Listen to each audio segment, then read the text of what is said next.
Welcome, Champlain College Wave Riders. My name is Dr. Kimberly Quinn, and I have the pleasure of being with Dr. Tom Myers on this gorgeous day on Champlain's campus to have an incredibly important conversation on spirituality, which is in partnership with Columbia University Teachers College and the Templeton Foundation, specifically the collaborative with spirituality education. Welcome, Tom. Thank you, Kim. It's great to be here. So Tom, you and I have, of course, had so many chats about this as well, of course, friends, but also as professors and researchers. Tell me why, specifically with our college students, our young adult college students, why is this conversation about spirituality so incredibly important to have right now? Yeah, thanks, Kim. And again, it's great to be here. I think we're at a turning point in many young people's lives when we're at a questioning time, a period of what is out there. And coming out of this worldwide pandemic over the past almost 3 years, it's created a sense of isolation and loneliness among so many young people. So many young people who are no longer, or throughout the pandemic, hadn't come to classes and hadn't been in, the various sports and other activity events outside of school where they could congregate. So I think there's a feeling of loneliness and a feeling of maybe abandonment in many ways. So we're looking at those areas of what is spirituality, and we can define that as well. But it's thinking about being part of a larger world, being part of an understanding that you're not alone, understanding that there is, a vast, infinite universe there with power, and that young people today, specifically when we're faced with those areas of anxiety, depression, substance abuse, suicide instances. And again, one statistic I heard is that for young people, the incidence of suicide is equivalent to automobile accidents. So it's a really devastating period. So long-winded answer of the spirituality piece is to have something that's bigger than yourself, a belief that's in a universe that's larger than yourself, and we believe is a benevolent higher power, or benevolent higher self, however you want to define that, that is there to help support, buoy you up, and buoy young people up and understand that they aren't alone and that they're part of a larger whole. Well, I think this whole idea is just fantastic, Tom. And I'll tell you, from being in the trenches myself right now with my wonderful young adults, I hear it literally daily. The anxiety talk and the depression talk and all the what if thinking and all the catastrophizing and all the overwhelm. And and you and I have had this talk before. I mean, we know that this is also currently the most anxious and depressed generation of young adults the United States has ever seen anyway. That was pre-pandemic.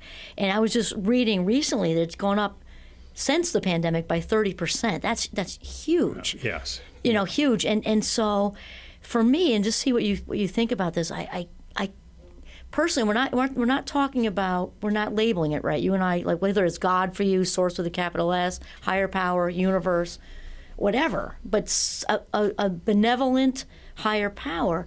I just can't imagine, with all the overwhelm they're talking about and all the political stuff going on, all the stuff, taking that and having it only on their own shoulders.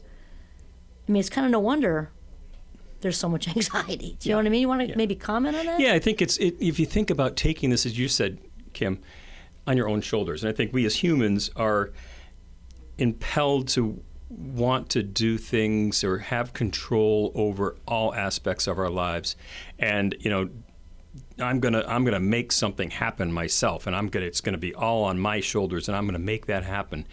And I think that over the course of the years, with the skyrocketing areas with social media and that lack of interconnectedness and that feeling of that the self-worth of individuals has really plummeted, you wonder, what else is out there. And when you get to the point where you feel that you cannot do it on your own, and it's not going to be by yourself.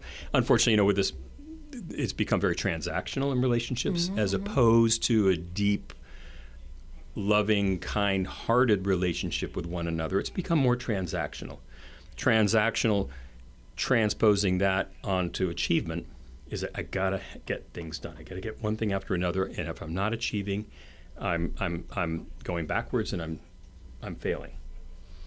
So the spirituality piece is, as you said earlier, is that this feeling of a benevolent, kind universe.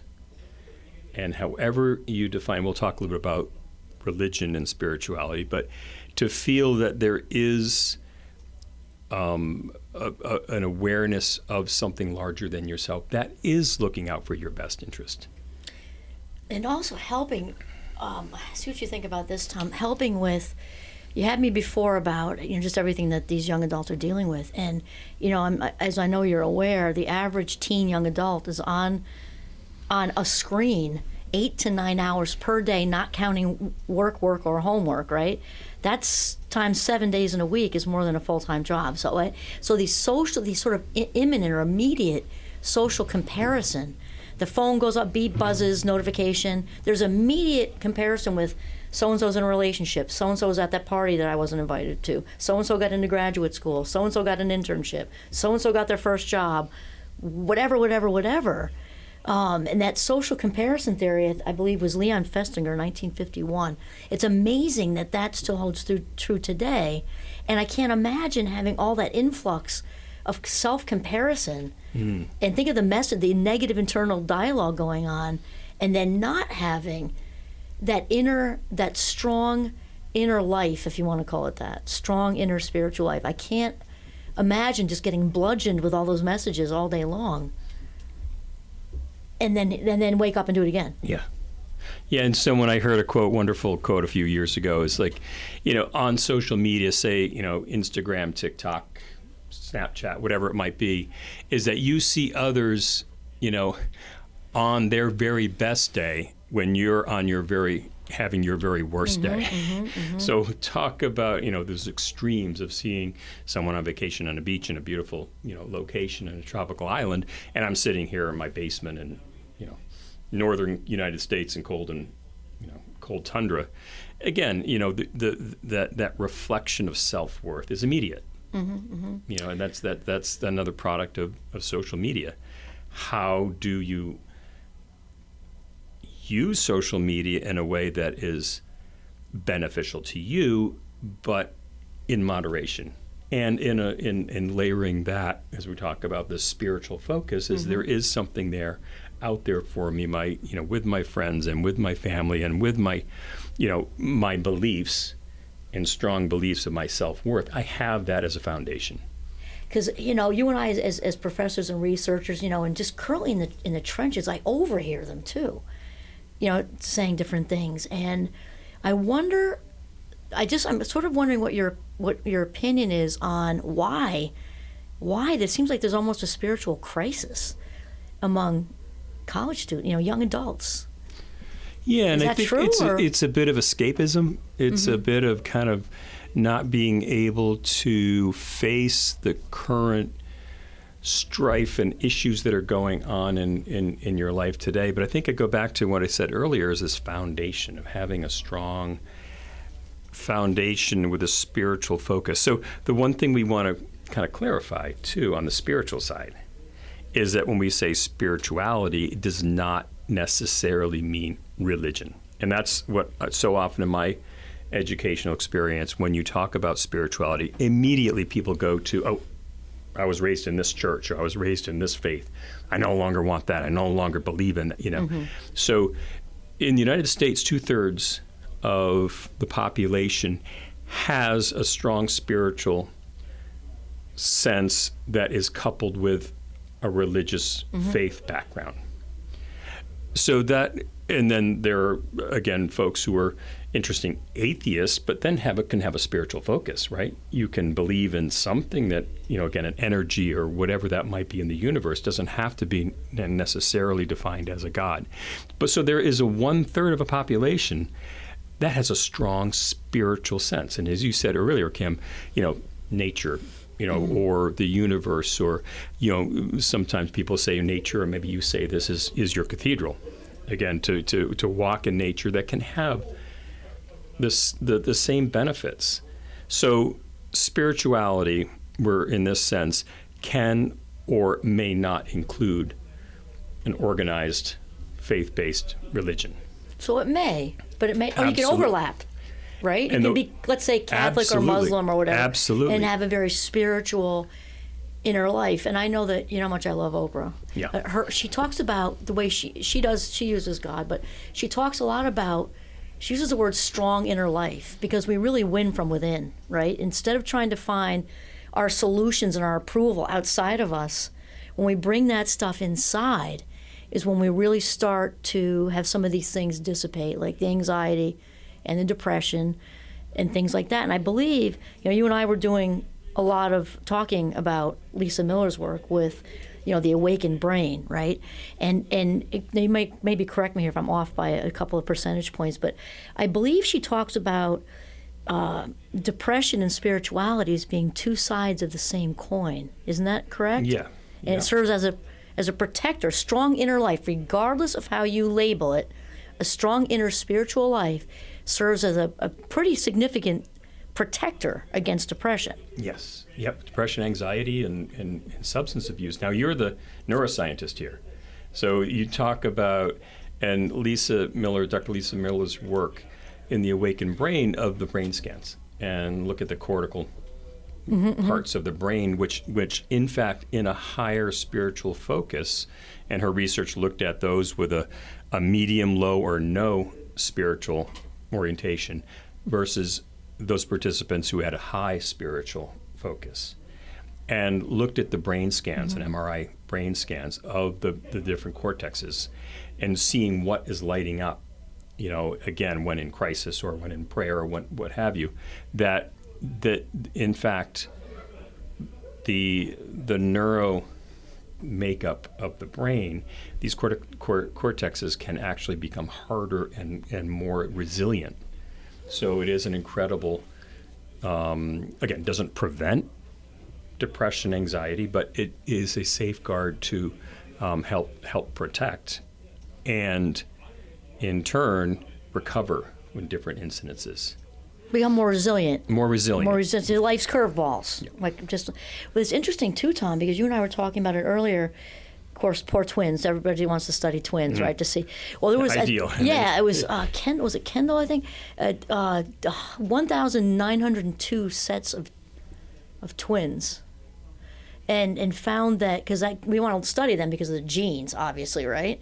And I was surprised. Only 29, because genetics are so strong, right? Only 29% of our actual, spiritual component and the inner life is genetic. So the other 71% means it's what we do with it. It's environment. It's what we seek out. It's the sunsets. It's the mountains. It's going to church, if that's for you. It's running. It's skiing. It's conversations. It's being part of groups that talk about higher powers. It's 12-step recovery programs, all that stuff.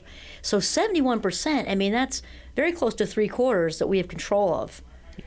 Yeah. So tell us about that, specifically with the higher ed situation. Maybe. Yeah, and what's interesting too, I just want to kind of riff off that a little bit. That from a physiological standpoint, we as human beings, 1/3 of our brain is innately designed for spirituality. However you define that. Isn't that something? Yeah. So it's not as though this is unique just to culture and just to how your upbringing, your demographic. Physiologically, we as human beings are predetermined, pre-designed for a spiritual awareness. And so that's it's not something that you're just going to acquire. So it's part of our brain. And how often have we heard people talk about mind, body, spirit? Right. Mind, body, spirit balance, right? why are you saying spirit? There is, is that larger sense. The other thing I wanted to go back to, and we kind of glossed over quickly, is back to the benefit of faith-based organization or religion. Mm-hmm. So we as individuals, but I think the beauty of having an organization that you belong to, be it a church, a synagogue, mosque, whatever type of faith-based organization or physical place, it brings people together.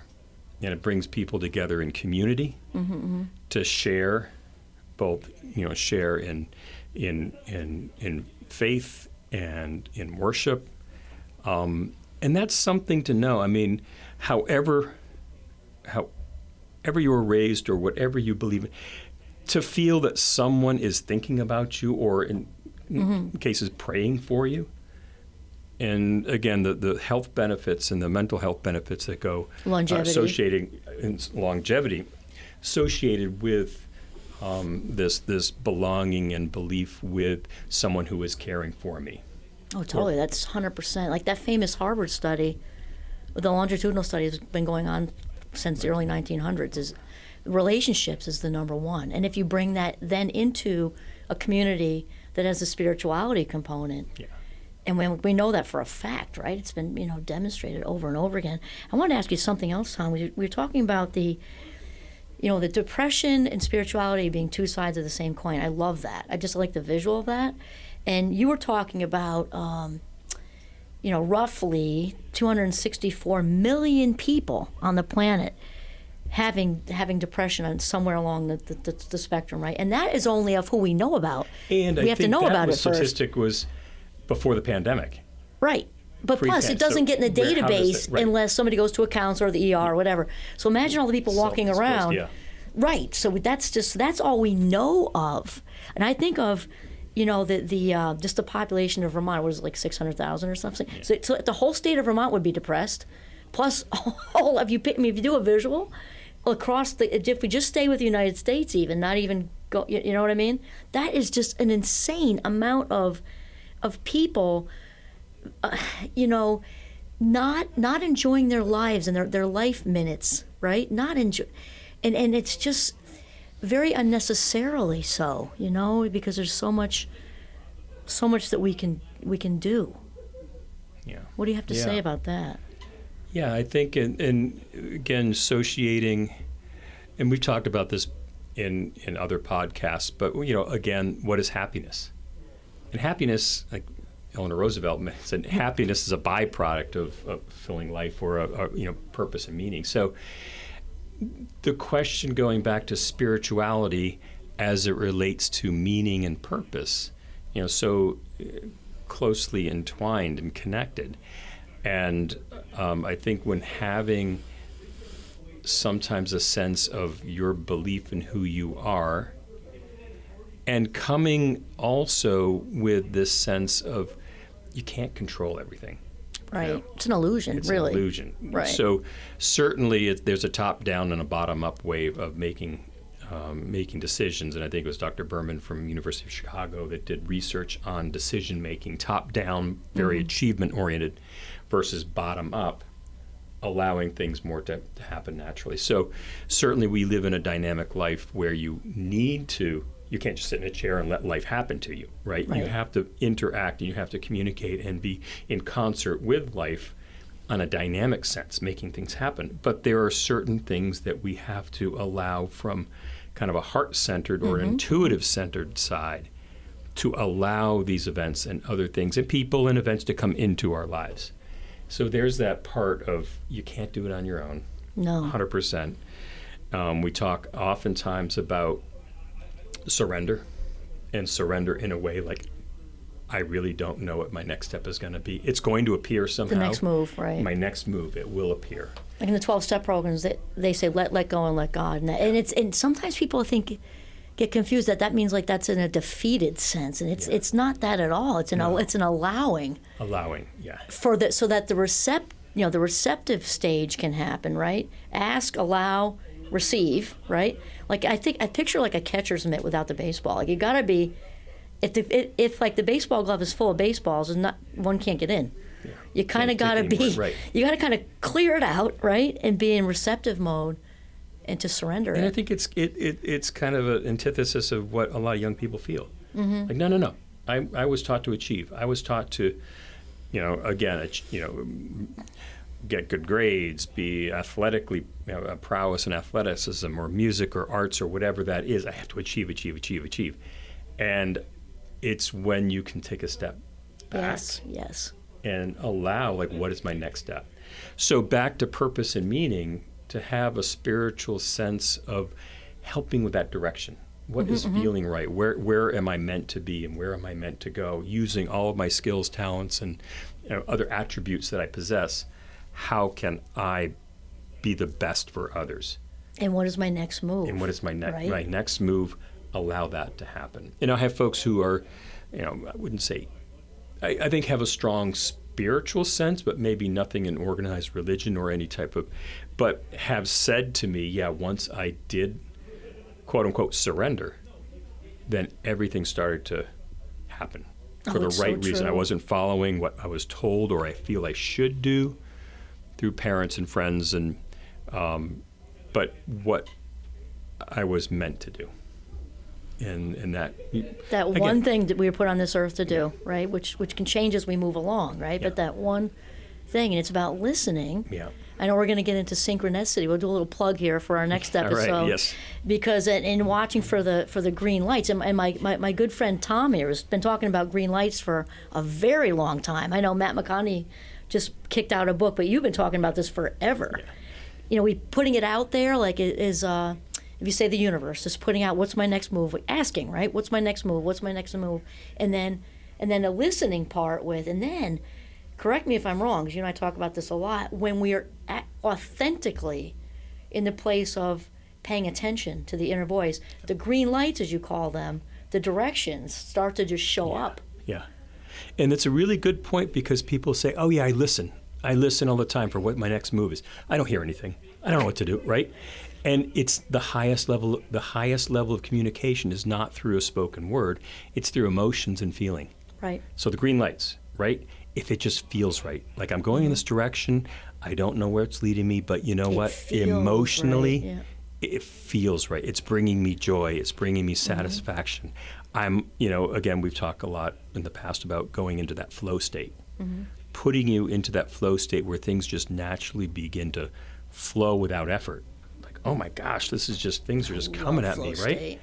So it's feeling, and I know that we can, through different prayer practices, meditation, many other things of listening to the universe, Quieting the mind. quieting is the what we're talking mind. about, right? So it may not always be in written word or spoken word or that a whisper you hear in your head.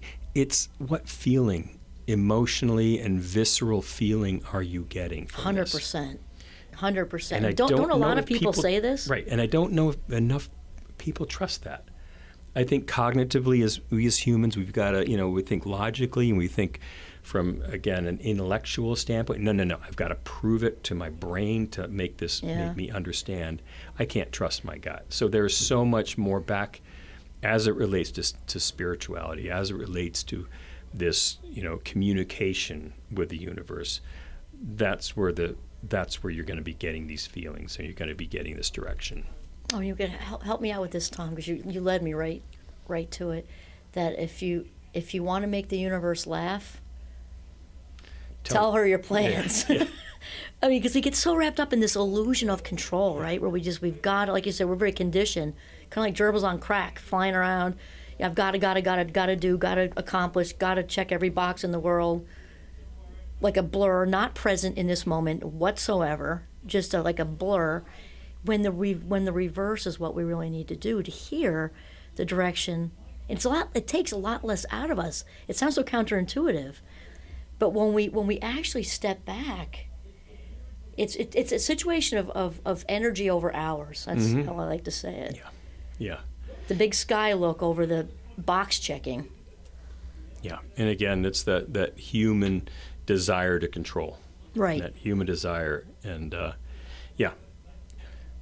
So there's a lot there's a lot there on the spirituality side, both from a psychological, a physiological, and a social Right. and emotional piece. I can't just, because I live, you and I both live our lives this way. I get some of my best, thinking done, but actually my best listening done is really what I want to say, out in the woods. And it's just and certainly some days are more, fluid on channeling things better than other days.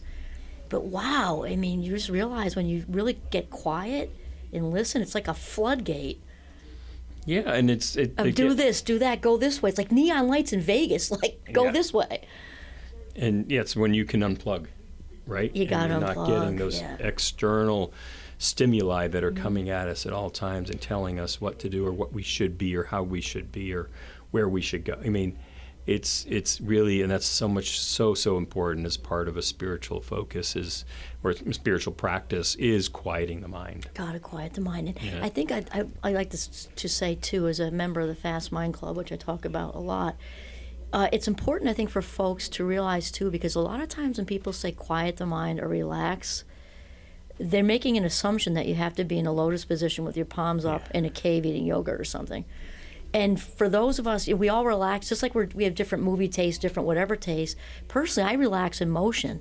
Sitting down watching a movie is in no way relaxing for me. Or sitting in general is no way relaxing for me, not really. Unless it's maybe in isolated circumstances, but skiing in the woods, running, hiking, if I'm moving, or actually even doing Tai Chi, that is when I am tapped in, tuned in, turned on, as Abraham Hicks would say. Fully present. Especially if I'm whipping down the woods and the trees, because you have to be present or you're going to hit one, right? But I'm fully present. I mean, it just comes right to me. I think it's important for folks to know that we're not saying, go sit in a corner someplace. You can do that if you have a nice room and space, but it doesn't have to be that way. Yeah, and that's the beauty of we as human beings, is that whatever works best for us. Yeah. Okay, and there's not one size fits all or prescribed, this is the method you must follow in order. No. But and you hit on something really, really important. It's like, how do you put yourself into a sense of presence? Right, the here and now. Dropping in, as John Kabat-Zinn would say, dropping in at any time. Yeah. Even if you're at work, close the door for 3 minutes. 3 minutes better than no minutes. And do a check-in, like how am I doing right now? And just close your eyes. Yep. Right? And it's because it's when you're in that state of presence, not worrying or ruminating about the past, nor are you thinking about what's the next step in my future and worrying about the future as well. But even in a short period of time of just without judgment, focusing on what you're doing right now. That's the key, is the no judgment. No judgment. And to be in a state of presence. And at that point is when those messages, that whispering, if you will, or that feeling, that's to allow, if you will, a divine or a higher power or the universe, Mother Nature, however you define it, this spiritual presence will come into your life and begin to give you the information that you need at that time. Oh, totally. Or even reveal, right? Because it's already there. We just get so wrapped up in all the distractions, right? Our inner, true, authentic self might have slid over to the passenger side or the back seat, but she or he or they they're there. They're just kind of waiting for the invite. Yep. To surface, maybe.